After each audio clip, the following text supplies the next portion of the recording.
Praise the Lord. ஆண்டவரும் அருமை இரட்சகருமாகிய இயேசு கிறிஸ்துவின் நாமத்தில் நான் உங்களை வாழ்த்துகிறேன். மறுபடியுமாக கர்த்தருடைய பரிசுத்தமுள்ள சன்னிதானத்திலிருந்து கர்த்தருடைய பரிசுத்தமான வார்த்தைகள் மூலமாய் உங்களை சந்திப்பது மிகுந்த மகிழ்ச்சி. ஆண்டவருடைய பெரிதான கிருபையினால இந்த வாரம் நாம் தியானித்து கொண்டிருக்கிற காரியம், தேவன் நமக்கு கொடுத்திருக்கிறவைகள், தேவன் நமக்கு கொடுப்பேன் என்று சொன்னவைகள் நம்மை விட்டு தாண்டி அடுத்தவர்கள் வசமாக போவது ஏன்? புலம்பலின் புஸ்தகத்தில் அவர்கள் புலம்பினார்கள், எங்கள் சுதந்திரமும் எங்கள் வீடுகளும் எங்களை விட்டு தாண்டி அந்நியர் வசமாக போகிறது என்று சொன்னார்கள். அதே போல நேற்றைய தினத்தில் பார்த்தோம், எரேமியா கிட்ட கர்த்தர் சொல்றாரு, நான் அவர்களுக்கு கொடுத்ததை அவர்களை விட்டு தாண்டி போகும்படி செய்வேன் என்று கர்த்தர் சொன்னதை நம்ம நேற்று பார்த்தோம். சரியா? இன்றைக்கு இன்னொரு காரியத்தை பார்க்க போறேன். ஏன் தாண்டுது? நேற்று பார்த்தோம், தாங்கள் செய்கிற தவறை குறித்து மனஸ்தாபப்பட்டு மனம் திரும்புறது கிடையாது, செஞ்ச தப்புக்காக வெட்கப்படுறதும் கிடையாது. வெட்கமே இல்லாம கிறிஸ்துவை அறிந்தும் தேவனை அறிந்தும் தேவனுக்கு பிரியமில்லாத காரியத்தை செய்கிற ஜனங்களுடைய வாழ்க்கையில நிச்சயமா சொல்றேன், அவர்களுக்கு கொடுக்கப்பட்ட நன்மை அவர்களை விட்டு தாண்டி போயிடும். இதை நம்ம நேற்று பார்த்துட்டோம். இன்றைக்கு இன்னொரு காரியத்தை சொல்றேன் பாருங்க, வாசிக்கிறேன் பாருங்க. 1 ராஜாக்களின் புஸ்தகத்தில் ஒரு சம்பவம் நடக்குது. என்னன்னா, அதோனியா என்கிறவன் பத்சேபாட்ட பேசுவான். அவன் பேசும்போது சொல்ற வார்த்தையை பாருங்க, நான் வாசிக்கிறேன். 1 ராஜாக்கள் 2:15. அப்பொழுது அவன், ராஜ்யம் என்னுடையதா இருந்தது என்றும் நான் அரசாளுகிறதற்கு இஸ்ரவேலர் எல்லாரும் என்மேல் நோக்கமா இருந்தார்கள் என்றும் நீர் அறிவீர். அடுத்த வார்த்தையை பாருங்க, ஆனாலும் ராஜ்யபாரம் என்னை விட்டு தாண்டி, எப்படி ராஜ்யபாரம் என்னை விட்டு தாண்டி என் சகோதரனுக்கு ஆயிற்று, கர்த்தரால் அது அவருக்கு கிடைத்தது. அப்போ அதோனியா பத்சேபாட்ட போய் பேசுறான். என்ன பேசுறான் பத்சேபாட்ட போய்? இந்த மாதிரி ராஜ்யபாரம் எனக்கு கிடைக்க வேண்டியதா இருந்துச்சு, ஆனா என்னை விட்டு தாண்டி அது சாலமோனுக்கு போயிட்டு. நல்லா கவனிங்க. அப்போ அவன் வாயிலே சொல்கிறான், எனக்கு கிடைக்க வேண்டியது எனக்கு கிடைக்கல, என்னை விட்டு தாண்டி எங்கே போயிட்டுங்க? எங்கள் அண்ணங்கிட்ட போயிட்டு, இல்லைன்னா என் தம்பிக்கிட்ட போயிட்டு, சாலமோன் கிட்ட போயிட்டு அப்படிங்க. இப்போ புரியுதா உங்களுக்கு? ஆக்சுவலாக அவனை விட்டு தாண்டி யாருக்கு போயிருக்கு அப்படின்னா சாலமோனுக்கு போயிருக்கு. சரி, இப்போ இவனை விட்டு தாண்டுவதற்கு என்ன காரணம்? இவனுக்கு கொடுப்பது முதலாவது தேவ சித்தம் அல்ல. அதோனியா ராஜாவாவது தேவ சித்தம் இல்லை. அதனால தான் இவனை விட்டு தாண்டி யாரு கிடைச்சிருக்குன்னா சாலமோனுக்கு கிடைச்சிருக்கு. நான் ஒரு சின்ன ஒரு எக்ஸாம்பிள் சொல்லட்டுமா உங்களுக்கு? கொஞ்சம் யோசிக்கலாம். தாவீது வீட்டில் கடைசி பிள்ளை. என்ன, அவனுக்கு மொத்தம் 8, ஈசாய்க்கு மொத்தம் 8 குமாரர்கள்னு பைபிளில் போட்டிருக்கு. 7 பேரை தாண்டி தான் யாருக்கு கிடைச்சிச்சுன்னா தாவீதுக்கு கிடைச்சிச்சு. நம்ம அதை நாளைக்கு பார்ப்போம். சரியா? அதாவது மற்றவர்களை தாண்டி நம்மிடத்தில் வரும் அப்படிங்கிற தலைப்பில் நம்ம நாளைக்கு பார்ப்போம்.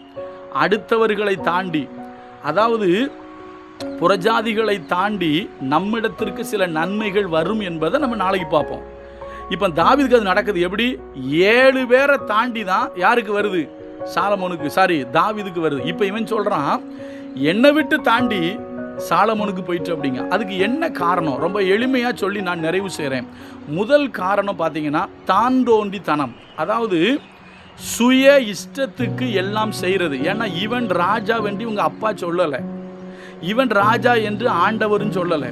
இவன் நான் ராஜா வாவேன்னு அவங்க அப்பாட்டையும் போய் பேசலை, தன்னுடைய இஷ்டத்துக்கு செயல்படுறது. ஒன்று புரிஞ்சுக்கிடுங்க, தேவனுடைய பிள்ளைகளாகிய நீங்களும் நானும் இஷ்டத்துக்கு செயல்படக்கூடாது. நமக்கு வேதம் இருக்கிறது, நமக்கு தேவன் இருக்கிறார், தேவ சித்தம் இருக்கு. நீங்களும் நானும் தேவ சித்தத்துக்கு உட்பட்டு தான் என்ன செய்யணும்? செயல்படணும். இவன் தன்னுடைய சுய இச்சையின்படி செயல்படுறான். நான் ராஜாவாவேன் அப்படின்னு சொல்லிட்டு போறான். அப்போ என்ன அர்த்தம்? சுய இச்சையின்படி நடக்கிறவன். பைபிள் ஒரு வசனம் இருக்கு தெரியுமா? இஷ்டத்துக்கு விடப்பட்ட பிள்ளையோ தாய்க்கு வெக்கத்தை உண்டு பண்ணுன்னு போட்டிருக்கு. என்னைக்குமே ஒரு கிறிஸ்தவன் இஷ்டத்துக்கு வாழக்கூடாது. ஒரு பாட்டு உண்டு தெரியுமா? இஷ்டம் போல அலைவதில்லை, அவர் சித்தம் செய்து வாழ்பவன் நான்.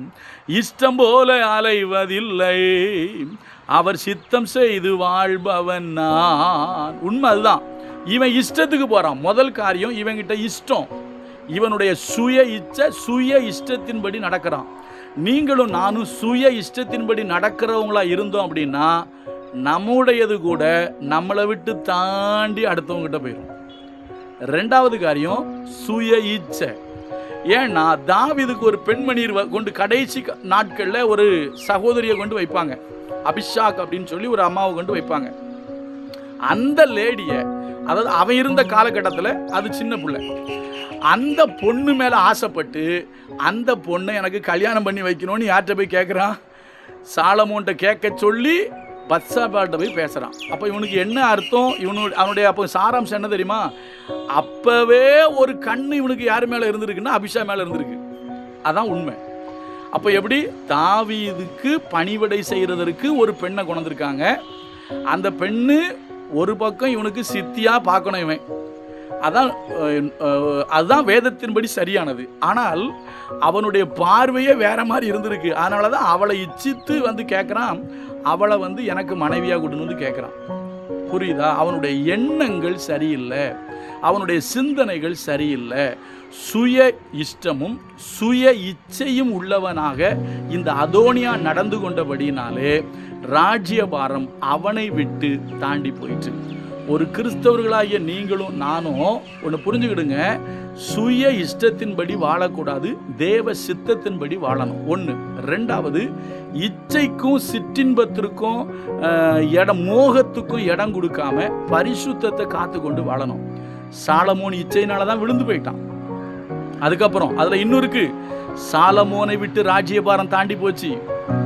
எங்க போகுது? சாலமோன் தாவீது நிமித்தம் தான் கர்த்தர் சாலமோனுடைய பையனுக்கு ராஜ்யபாரத்தை கொடுத்தாரு. ஆனாலும் 10 கோத்திரம் யெரொபெயாம் கிட்ட போய் தாண்டிடுச்சு அந்த பக்கம். அதை எடுத்தா நேராயிரும். அப்போ நல்லா கவனிங்க, இந்த இச்சைகளுக்கும் இன்பங்களுக்கும் அடிமைப்பட்டு கிடந்தோம் அப்படின்னு வச்சுக்கிடுங்களா தேவ பிள்ளைகளே, நாம் ஒரு நாளும் தேவனுடைய ஆசீர்வாதத்தை தக்க வைத்து கொள்ள முடியாது. அது நம்மை விட்டு தாண்டி போயிடும். அதனால கொஞ்சம் யோசிங்க, கர்த்தர் உங்களுக்கு உதவி செய்வார். கர்த்தர் நல்லவர், அவர் கிருபை நம்மில் என்றும் உள்ளது. God bless you.